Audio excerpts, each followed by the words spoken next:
Fala, gente boa! Tudo bem com vocês? É o Joel aqui. Hoje nós estamos aqui no pátio da nossa loja em Rio Verde, Goiás, né, pessoal?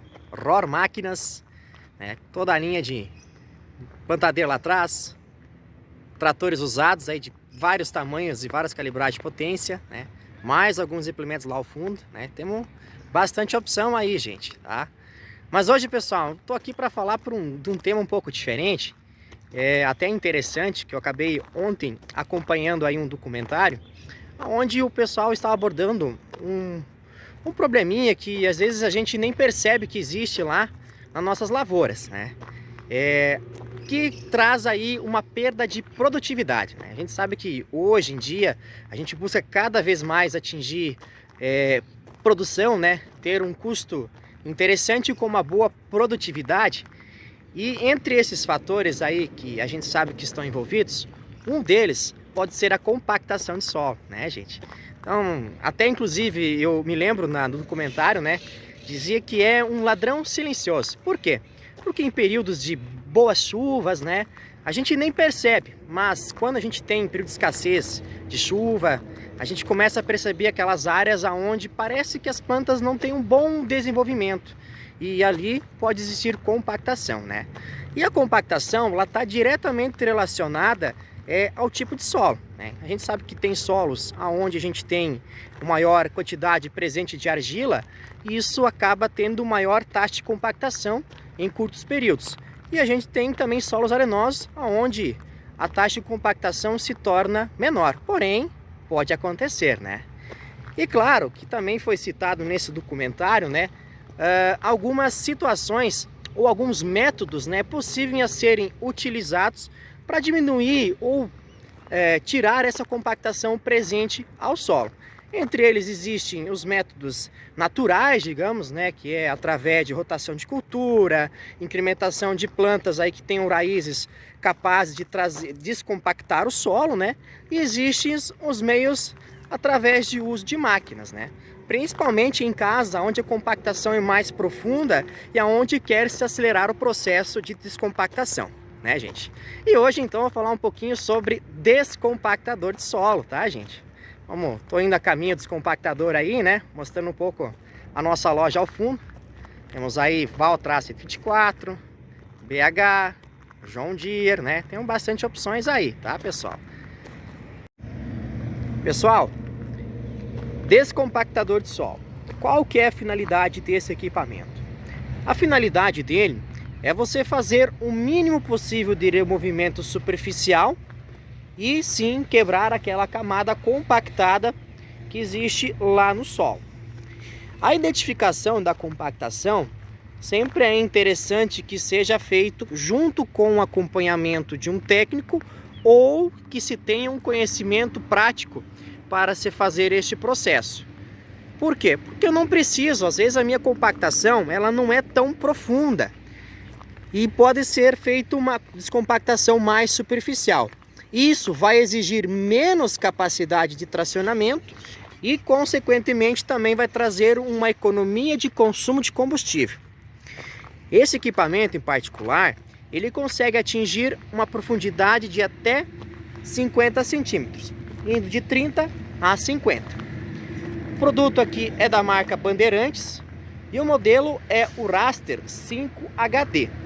Ele pode tanto ser utilizado para arrasto, né, como está aqui já, como também pode ser utilizado acoplado lá no terceiro ponto do trator e nos dois braços. Então ele é um equipamento com 5 hastes, são hastes que consegue atingir essa profundidade de 30 a 50 centímetros. E aqui na frente uma particularidade desse equipamento é que ele possui essa parte em laranja, que ela é substituível. O desgaste do uso do equipamento, ele é mais severo, principalmente nesta parte laranja da canela e lá embaixo do pé. Então você consegue fazer a substituição apenas desta parte laranja, diminuindo o seu custo, digamos aí, de manutenção do equipamento. Um sistema que também auxilia no processo para diminuir envolvimento superficial, digamos, é o disco de corte. Tanto que ele possui uma regulagem de profundidade que você consegue ajustar de acordo com cada situação. E além disso, o equipamento também possui um destoroador. Então, se você precisar, daqui a pouco tiver um maior envolvimento solo superficial, você consegue, através deste destoroador, de acordo com a pressão que você colocar lá, diminuir esse material que fica, né, superficial ali como um torão. Também pode ser utilizado, daqui a pouco, para fazer uma espécie de acamamento da matéria que está ali. Às vezes você plantou alguma cultura aí como palhada, né, ou como matéria orgânica aí para proteção do solo, você consegue fazer o acamamento também de um pouco desta matéria ali.